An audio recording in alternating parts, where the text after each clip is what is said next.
Olá, boa noite. Você vai ver hoje no segunda edição. Agressões na terceira idade. Vídeo mostra idosa de 80 anos apanhando de outra de 75 no norte do estado. Dia de protestos em todo o Rio Grande do Sul. Servidores públicos realizaram manifestações. Professores anunciam greve e paralisam escolas em protesto contra o pacote do governo Leite, que prevê mudanças na carreira do funcionalismo. Vai sair à noite para o feriadão da República? Segura para sair bem informado. Nós vamos atualizar todas as informações sobre o movimento nas estradas gaúchas. O SBT Rio Grande, segunda edição, está no ar.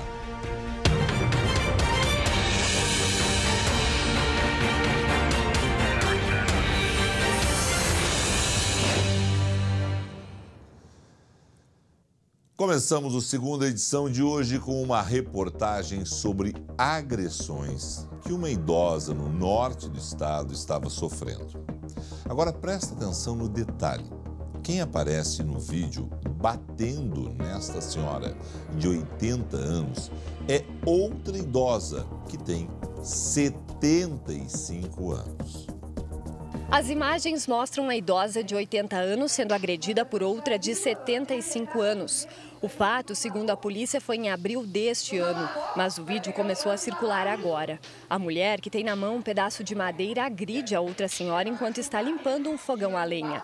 As agressões seguem em outros cômodos da casa. As duas moravam juntas há 35 anos. Tudo indica que seja ela a pessoa que fez o vídeo ou que recebeu o vídeo de outras pessoas. Foi ela que foi à delegacia, uma senhora de 61 anos, relatando esse fato e diz no boletim de ocorrência que já tinha relatado em outras oportunidades, mas quando chegava no Poder Judiciário, a própria vítima negava as agressões, negava as ameaças e aí se extinguia a punibilidade da acusada sem maiores procedimentos. A vítima foi abrigada em um asilo de Santo Ângelo assim que a polícia ficou sabendo do caso. Ela segue sendo acompanhada por uma assistente social do município. Não há dúvida que o fato de maus-tratos ocorreu e provavelmente já vinha acontecendo alguns casos antes, então o vídeo foi uma prova muito inequívoca da situação e dos maus-tratos. A agressora, que é ré primária, fez um acordo com a justiça, recebeu pena alternativa e não será presa. Tu não lavou, vai pegar um ano de lavar isso. Aí são várias questões, mas principalmente deixar duas pessoas nessa idade juntas. Se acontece uma coisa com a pessoa de 75, o que é de 80 vai fazer? As famílias envolvidas nisso também são responsáveis, porque afinal de contas, no mínimo, vamos dizer, nós não sabíamos o que acontecia, ou não sabiam, porque não convivem dentro dessa casa, não convivem no dia a dia e não tem como uma pessoa ser espancada dessa forma e outra pessoa não ver os hematomas, não ver as marcas, né? Com relação a isso, uma outra questão. Esta é a hora do Estado ser forte. Não tem essa de, olha, veio aqui, retirou as denúncias, não comprovou, não disse. Tem que fazer um exame de corpo de delito. Tem que se saber o que está por trás de uma denúncia que, como se viu, foi feita, o Estado não levou adiante e acabou nisso, né? A pessoa sendo espancada, apanhando da outra. Não dá. Essa é a hora do Estado ser forte, da Justiça ser forte, Ministério Público atuar, Polícia Civil checar todas as informações. Tá saindo pro feriado? Vai fazer feriadão? Eu vou trabalhar, gente. Notícia não faz feriado, nós vamos estar aqui na sexta-feira normal. Mas se você vai viajar, segura, rapaz. Não sai agora, porque nós vamos te dar todas as informações do que está acontecendo no Rio Grande do Sul. Vai para o interior, vai para a praia. Deixa eu te trazer todas as informações com a minha amiga Vanessa Felipe, repórter que está acompanhando a movimentação na Freeway em direção ao litoral norte. Quantos veículos devem passar por aí entre hoje e amanhã? Boa noite, Vanessa. Oi, Felipe, querido, boa noite para ti também, boa noite a todos. Olha, um bocado. A estimativa é de que 100 mil veículos passem pela Freeway, saindo de Porto Alegre em direção ao litoral norte. Bastante vento aqui no ponto onde nós estamos.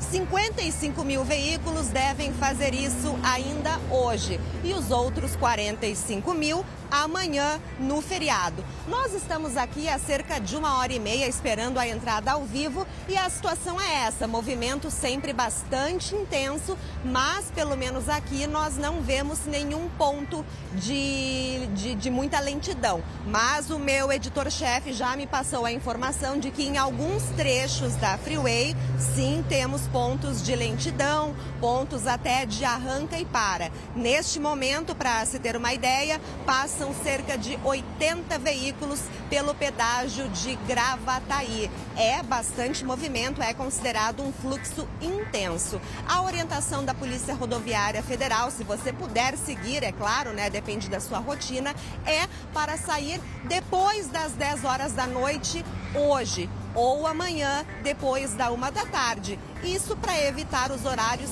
de mais movimento. Para o retorno, né, para o domingo, os melhores horários também, segundo a Polícia Rodoviária Federal, são até às 4 horas da tarde, ou então segura um pouquinho mais e sai depois das 10 horas da noite. Lembrando, Felipe, que aquela medida, né, que o motorista sempre pede da liberação do acostamento da Freeway como uma via a mais, como uma via alternativa, não está descartada. Isso será decidido, será analisado conforme o movimento aí for andando, numa decisão conjunta entre a PRF e a concessionária que administra a rodovia. Se isso acontecer, será devidamente sinalizado. O vento aqui segue me incomodando, né, com o cabelo na boca. Será devidamente sinalizado e acontecerá entre Gravataí e Osório. E aí, lembrando que a velocidade diminui, não é de 100 km por hora como no resto da Freeway. Aí é de 70 km por hora. E além da questão da velocidade, né, Felipe, vale lembrar sempre tomar cuidado, todas aquelas recomendações que você está cansado de ouvir, mas que a gente vive noticiando porque os motoristas insistem em não cumprir. Então toda atenção é pouca para ter aí um feriado bacana, um feriado bom, só com alegrias. Não Maravilha. é, Felipe? Obrigado, Vanessa. Repórter ao vivo é isso, ainda mais no vento, né? É cabelo pra cá, é pelo vento, muitas vezes é chuva, mas é da reportagem. Obrigado, Vanessa. Bom, deixa eu só dizer o seguinte, ó, a Vanessa disse ali as recomendações, né? Se liga, né, gente? O que a gente vê na Freeway, em outras estradas, Rio Grande do Sul afora, de pane seca, carro sem gasolina, pneu mal calibrado que vai murchando, né?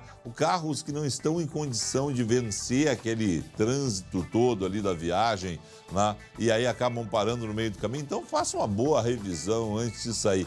E quem for sair agora à noite, dá uma segurada. Opa, olha ali, ó, já deu uma paradinha ali na estrada, ó. Segura, peão, deve ter acontecido aquelas freadinhas ali, porque teve aquela fila, parou toda a fila ali. Trânsito vai ser complicado para quem for viajar hoje, já tem mais de 80 veículos por minuto na Freeway e a tendência é esse número aumentar, porque muita gente saiu do trabalho às 6 da tarde, passou em casa para pegar a família e cair na estrada. Então, se você está nessa situação, está agora nos vendo em casa, segura, vê o segunda edição, vê o SBT Brasil e aí na sequência vai saindo mais tranquilo, um pouco mais tarde, para curtir o feriadão, sexta, sábado e domingo, onde quer que você vá. A gente volta em instantes para falar sobre a quinta-feira de protestos no Rio Grande do Sul. O Sindicato dos Professores anunciaram greve a partir de segunda-feira.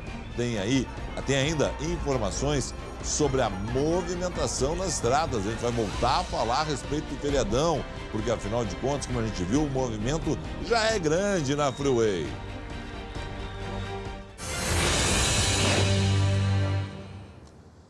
A quinta-feira foi de protestos em todo o estado. Os servidores públicos realizaram manifestações, escolas paralisaram atividades e os sindicatos professores anunciou greve. Os servidores são contra o pacote de medidas do governo gaúcho que prevê mudanças na carreira do funcionalismo. Os protestos começaram de manhã e duraram até o fim da tarde. Em Porto Alegre, as manifestações foram na Praça da Matriz, em frente ao Palácio Piratini. Um grupo de funcionários públicos realizou uma caminhada pelas ruas do centro. Em todo o estado, mais de 600 escolas paralisaram as atividades, parcial ou totalmente. Os servidores são contra o pacote de medidas que o governador Eduardo Leite enviou para a Assembleia Legislativa. Ele diminui o salário, ele corta a aposentadoria do policial e ele tira uma coisa que é fundamental para nós, que é a proteção da família. O pacote do governo inclui 9 propostas que mexem com o plano de carreira e o regime de previdência dos servidores públicos. A maioria dos projetos tranca a pauta da Assembleia a partir de 13 de dezembro. A consequência mais impactante deste dia de protestos foi a decisão do CEPERS de iniciar uma greve em todas as escolas estaduais a partir da próxima segunda-feira. Segundo a presidente do sindicato, não há previsão para retomar as aulas, a não ser que o governo gaúcho recue e desista das reformas. O governo ter achatado nosso plano de carreira, referência a quem entra no estado com ensino médio e quem entra no estado com mestrado, que hoje é 100% e ele achata para 7%. Só aí nós já iniciamos perdendo 93% daquilo que nós temos direito. A outra questão é a taxação dos nossos inativos. Apesar de tantos protestos, o líder do governo na Assembleia diz que acredita na aprovação do pacote. E a nossa expectativa é que dos 9 projetos, uma proposta de emenda constitucional, as outras 6 propostas de leis complementares e ordinárias, elas sejam votadas, projetos de lei, até o final desse período legislativo, ou seja, até o dia 20 de dezembro. As manifestações atrapalham a vida de estudantes, pais, motoristas no trânsito, mas sinceramente, não há outro jeito dos servidores chamarem atenção para o problema deles. Eu sou contra, por exemplo, parar a rua. Mas eles têm que fazer alguma coisa. A notícia do parcelamento dos salários caiu na vala comum do noticiário. São quase 50 meses sendo repetida, não causa mais impacto. Para piorar, os servidores recebem um pacote duro e que não dá nenhuma garantia a eles que o salário pare de chegar atrasado e parcelado. Eu não sei se em função da famosa frase dita no calor da campanha que era só levantar e fazer um fluxo de caixa decente, as pessoas esperavam um milagre do governo Eduardo Leite, quando ele se sentasse na cadeira. Mas eu sei que todos esperavam uma presença mais forte de Eduardo Leite em várias frentes. Um dia depois de propor um pacote que mexe com a vida do funcionalismo público, alguém grita: "O governador se mexeu!" Todos param para ouvir o que ele fez e descobrem que ele se mexeu para fazer mais um curso de gestão nos Estados Unidos, que ele não está no Rio Grande do Sul nessa hora. Isso é piada de mau gosto, isso é um tapa na cara. O lugar do governador, nesse momento, era estar aqui, no Palácio Piratini, para defender o pacote que encaminhou e não nos Estados Unidos. Por sinal, Eduardo Leite se vangloriava de ter aproveitado o período que deixou a Prefeitura de Pelotas e se candidatou ao Palácio para estudar nos Estados Unidos. Pelo jeito, não foi suficiente. Volta Eduardo Leite e levanta o Rio Grande, que segue parado na área pública. E o funcionalismo não tem outra opção senão parar mesmo para protestar, porque afinal de contas é um absurdo o que está acontecendo nesse momento com os servidores do Executivo, porque os do Ministério Público e Judiciário é outra história. Durante a tarde desta quinta-feira, um assessor da deputada federal Maria do Rosário foi vítima de um assalto perto do Palácio Piratini. Andrei Rosseto tem mais informações. Boa noite, Andrei. Boa noite, Felipe. Boa noite a todos. O funcionário da deputada foi surpreendido quando entrava no automóvel da parlamentar na Praça da Matriz e acabou sendo levado pelos assaltantes até a Zona Leste, onde foi deixado. Maria do Rosário não estava no veículo no momento da abordagem. O carro ainda não foi localizado, Felipe. Blindado, hein? Caro rapaz, vou te dizer. Foi enterrado hoje o corpo de uma mulher morta quando estava com seus 2 filhos dentro de casa. A hipótese mais provável agora é que ela tenha sido morta por engano, Andrei.